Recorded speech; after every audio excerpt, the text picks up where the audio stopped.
Fala pessoal, tudo bem? Dando sequência aqui nos vídeos Repúdio e Divórcio, aula 22, falando para poder falar sobre o segundo casamento, eu preciso explicar sobre repúdio e divórcio. Qual a diferença entre essas duas coisas? O repúdio é a decisão que a pessoa tem em repudiar a outra, e o divórcio é somente a parte legal, formal do processo, para não virar anarquia, bagunça, tá? Para legalizar, para normatizar. Lembrando, você que está chegando agora no canal, se você quer saber mais sobre essa situação das consequências do adultério, você precisa ir lá no vídeo 1 e assistir todos os vídeos, são vídeos curtos, tá? E é importante você assistir para você entender a linha de raciocínio que a gente está seguindo. Eu estou seguindo uma linha de raciocínio desde o primeiro vídeo, agora esse já é o vídeo 22, tá bom? E agora eu estou falando, um irmão pediu para eu falar sobre o segundo casamento, então eu estou dando uma explicação aqui sobre o que é repúdio, o que é divórcio, tá? E se o segundo casamento é abençoado, tá? Por Deus, tá? Então vamos lá, dando sequência, eu estava falando no outro vídeo sobre a questão do divórcio, né? Tem pessoas que são divorciadas, mas que nunca repudiaram o seu cônjuge, né? Elas queriam consertar o casamento, mesmo sendo traídas, mesmo sendo enganadas, né? Mas o seu cônjuge quis divorciar, então teve que legalizar essa situação. Olha só. Como então conduzir pastoralmente esse tipo de situação? O aconselhamento enfatiza a investigação dos fatos e o discernimento moral das escolhas que essas pessoas estão fazendo. Sabemos que muitas separações resultam de problemas e posturas erradas de ambas as partes, né? Sempre os dois têm um pouco de culpa, muitas vezes, né? De erros. Mas, principalmente nesses casos extremos, onde a pessoa foi cruelmente repudiada, sem nunca ter repudiado, ou seja, a pessoa é fiel no casamento e está sendo traída, está sendo repudiada, está sendo deixada de lado, né? Indubitavelmente, a moral prevalece sobre a condição legal. A atitude íntima e genuína de manter a aliança protege a pessoa, inclusive como sugere a lei do divórcio, deixando-a livre para uma nova oportunidade de casamento. Uma condição legal e moral favorece essa pessoa repudiada e, portanto, divorciada. É o que eu falei no outro vídeo. Minha mãe foi repudiada, foi abandonada, foi desprezada. O meu pai desprezou ela, os filhos, a família, o seu compromisso com a família, né? Então a minha mãe estava livre para, mesmo depois de um divórcio, se refazer. Tá? Estava livre. É o que ele está dizendo aqui. Para a pessoa que repudiou em detrimento da postura reconciliadora do cônjuge, também a moral prevalece sobre a condição legal, estabelecendo um aprisionamento maligno, deixando-a refém da sua própria violência e infidelidade, e a princípio inviabilizando espiritualmente a possibilidade de um outro casamento. Ou seja, a pessoa que repudia, ela vai carregar esse peso moral. Uma parte dela morre. Ah, mas ela casou de novo e está lá vivendo feliz. Deixa Deus tratar. Mas vai ter tratamento. Tá? Vai ter tratamento. Essa pessoa, se ela mantém essa postura rígida e esse coração endurecido em relação a essa verdade de Deus, né? De Deus ser um Deus conciliador, reconciliador, que quer resolver as nossas questões, os nossos problemas, que nos dá um caminho para resolver as nossas questões, os nossos problemas, essa pessoa vai carregar sobre ela um peso de morte. Ela vai carregar. Tá? Então é muito sério quando essa pessoa que repudia vai para um segundo casamento, né? Adulterou, traiu e aí foi morar com a amante, casa com a amante. Isso não vai ser uma família, isso vai ser um pedaço do inferno. Você pode ter certeza disso. Um novo casamento teria um amparo legal. Olha só, essa pessoa pode ir lá e casar de novo depois de repudiar o cônjuge traído? Pode. Um novo casamento é legal? É legal. Está na lei, pode casar, pode. É moral? É aí que está o ponto. Deus julga os corações. Deus julga os nossos corações. Deus conhece os nossos corações. Deus sabe das suas intenções, da sua dureza. Deus sabe de tudo. Entende?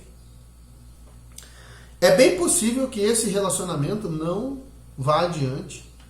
E se for, vai ser uma vida de inferno. Vai ter muitos problemas. Muitos problemas. Né? A morte está nesse relacionamento. Na maioria dos casos, essas pessoas de fato vivem debaixo de tanta perturbação que muitas delas nem se casam. Então a pessoa cai um peso tão grande sobre ela, porque ela repudiou alguém, então ela fala, então não vou mais casar. Simplesmente ela se amazia. então vou morar junto só. Né? Então você vê a bagunça que está virando, né? Saiu de uma situação legal, moralmente, e legalmente, né? Legal moralmente, legalmente, que era o casamento, para uma situação de ilegalidade, né? Moral. Daí a pessoa não quer mais casar, se amazia. Com aqui, outro ali, multiplicando frustrações, deixando muita gente machucada pelo caminho. Então a pessoa vai semeando um rastro de destruição, né? Depois que a pessoa... É incrível isso, é incrível, olha só. Eu já vi os assassinos dando entrevista, já vi assassinos falando que o difícil é dar a primeira facada. O difícil é matar o primeiro. Depois que mata o primeiro, mata o segundo, mata o terceiro. O divórcio é a mesma coisa. Porque o cara divorciou a primeira vez. Foi para uma situação do repúdio, né? Repudiou uma vez. A pessoa, ela desenvolve essa fraqueza moral. É uma fraqueza moral. E ela vai semeando situações de divórcio e repúdio e vai multiplicando relacionamentos destrutivos, né? Destruindo o coração das pessoas e se autodestruindo. Não podemos dizer que não existe um caminho de restauração para essas pessoas. Olha só, até essas pessoas que estão tudo errado, fazendo tudo errado, tem restauração. Mas ele é muito difícil, né? Será que as pessoas estão dispostas a passar por esse caminho de restauração? A decisão de destruir um lar pode provocar uma lesão moral permanente, um aleijamento, uma limitação que tende a se impor sobre o potencial dessa pessoa pelo resto da vida. Então entenda uma coisa, toda vez que uma pessoa decide ir para uma situação de repúdio, abandonar a família, destruir a família, desfazer da família, essa pessoa vai carregar sobre ela um espírito de morte, de destruição. Entende? Porque a família é onde tudo começa. Ela destruiu a família. Ela vai carregar sobre ela esse peso, né? Vamos dizer assim, essa brecha espiritual. Olha só o que diz Provérbios 6, 32 e 31. Assim, o que adultera com uma mulher é falto de entendimento. Aquele que faz isso destrói a sua alma. Achará castigo e vilipêndio, e o seu opróbrio, a sua vergonha, nunca se apagará. Ou seja, o homem que adultera, a mulher que adultera, né, é uma pessoa falta de entendimento, destrói a si mesmo, tá? Destrói a si mesmo. Vamos dar sequência aqui. Satanizar o divórcio, isso aqui é muito interessante, e tolerar o repúdio. Então vamos chegar a um entendimento. Eu achei muito interessante este exemplo que ele dá aqui. Essa segunda questão é ainda mais importante e enfatiza o preconceito social, o constrangimento espiritual e um estigma existencial injusto que muitos carregam. O aspecto fundamental desta questão reside na tendência adotada pela sociedade em geral de satanizar o divórcio e tolerar o repúdio. Isso ocorre frequentemente no meio eclesiástico. Olha isso aqui, gente. Esse cara aqui, ele atende muitos líderes, muitos pastores. Ele trabalha com essa área de libertação, o pastor Cote. Então, ele conhece os bastidores da igreja brasileira. Se tem alguém no Brasil que conhece os bastidores da igreja brasileira, é o pastor Cote. Tá? E aqui, o que ele está relatando? Isso aqui é a experiência dele. Isso ocorre frequentemente no meio eclesiástico, religioso, com pessoas que vêm de uma cosmovisão católica ou evangélica biblicamente distorcida, onde o divórcio é muito valorizado e o repúdio é cegamente ignorado, banalizado. Coam o mosquito e engolem o camelo. Tenho acompanhado alguns casos que trazem uma terrível combinação. Uma pessoa doente e imoral em uma posição de liderança espiritual e um casamento de fachada. Ele está falando aqui de um líder que vive uma vida de adultério, vive uma vida promíscua, mas diante da comunidade ele está casado com a esposa dele, ele está mantendo o casamento, mas na vida secreta particular dos dois, ele rejeita a esposa. Então aí, nossa, divórcio é errado, mas repudiar a esposa e tratar a esposa que nem animal é certo. Entendeu? Lembro-me de uma situação onde o pastor pregava duramente contra o divórcio, mas o seu próprio casamento era uma tragédia. Isso aqui é um fato real. Ele não dá nome aqui, tá? Na sua lógica espiritual doentia, não tinha nenhum problema ele repudiar sua esposa. Aliás, o seu conceito imposto de submissão incluía aceitar passivamente o seu comportamento abusivo. O que não podia era divorciar. Então podia tratar mal a mulher, podia tratar a mulher que nem animal, né? Podia até ter uma vida imoral fora do casamento. Não, mas tinha que manter a aparência. Né? Tinha que manter a aparência. O divorciar não podia, né? Dentro de casa agia de forma indecorosa, extremamente abusiva. Rejeitava, mentia, ameaçava, agredia e até mesmo traía a esposa. Essas não são situações incomuns para quem trabalha com aconselhamento. No dia a dia, ele estava literalmente matando a esposa na unha. Porém, não se divorciava para manter o ministério, para manter a aparência. Né? Para ele, repudiar é permitido, divorciar é proibido.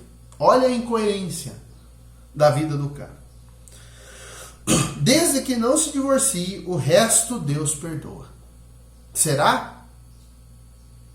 Né? Será que Deus tolera um homem que trata mal a esposa, que espanca a esposa, que trai a esposa, mas não divorcia, não quer divorciar?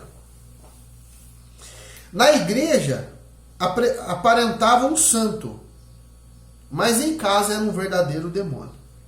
Precisamos enfatizar que esse tipo de hipocrisia injusta e covarde é o que de fato Deus odeia. Entendeu? Lembra a questão do repúdio e divórcio? É isso que Deus odeia. O repúdio. É você tratar mal o outro. É você desprezar o outro. É você rejeitar. Isso pode acontecer também com a mulher. Tem mulher que despreza o marido. Rejeita. Eu tenho recebido aqui no meu canal depoimentos de homens. Não, fui fiel à minha esposa, nunca traí ela. E ela me abandonou, me deixou, me desprezou. Tem casos de pessoas que já entraram em contato comigo, que a esposa traiu, o marido sabe que traiu, ele confrontou ela não confessa, ela não fala e continua, né, assim, naquela frieza do relacionamento. Então, você vê que quero manter a aparência, quero me manter casado, mas está repudiando o outro. Precisamos enfatizar que esse tipo de hipocrisia injusta e covarde é o que de fato Deus odeia. Tem aversão, como denuncia o profeta Malaquias. É o que li lá em Malaquias no primeiro vídeo. Deus odeia o repúdio. Essa atitude de um cônjuge desprezar o outro. É isso que Deus odeia.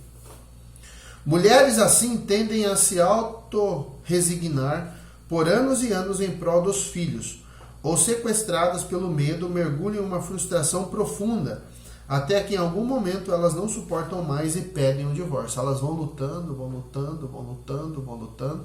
Aí depois, quando elas pedem o divórcio, aí o o bonitão fala, não, mas eu não quero divórcio, quem quer o divórcio é ela. Mas é claro, ele é o abusador, ele que trata mal, ele que espanca, ele que trai, ele que é um imoral. Né? E aí quando pede o divórcio, meu Deus. Né? Foi o que ocorreu com a esposa desse pastor. Ele está falando aqui um fato verdadeiro. Só que nesse tipo de situação, ao invés do divórcio cumprir o seu papel de legalizar a dureza e a crueldade do seu marido, acaba sendo usado contra ela pela igreja e sociedade como objeto de mais rejeição.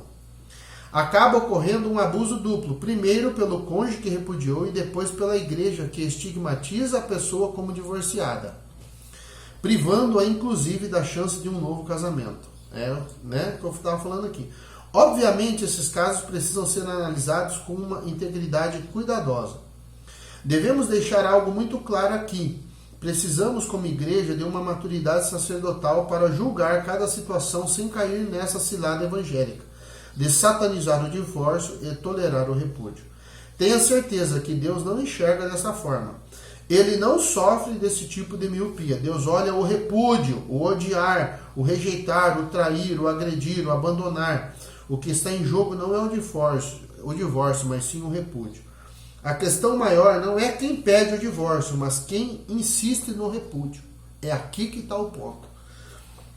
Lógico que deve-se evitar de ser a pessoa quem vai dar entrada no divórcio. Mas bem pior que isso seria manter a pose religiosa de não dar o divórcio para sustentar um casamento de fachada, repudiando sistematicamente o cônjuge, fazendo do lar uma sala de tortura e abusos. Infelizmente, em alguns casos, que veremos mais adiante, a única alternativa restante para a pessoa repudiada é legalizar a dureza do coração do cônjuge através do divórcio. Então, o que acontece? Existem muitos casos assim.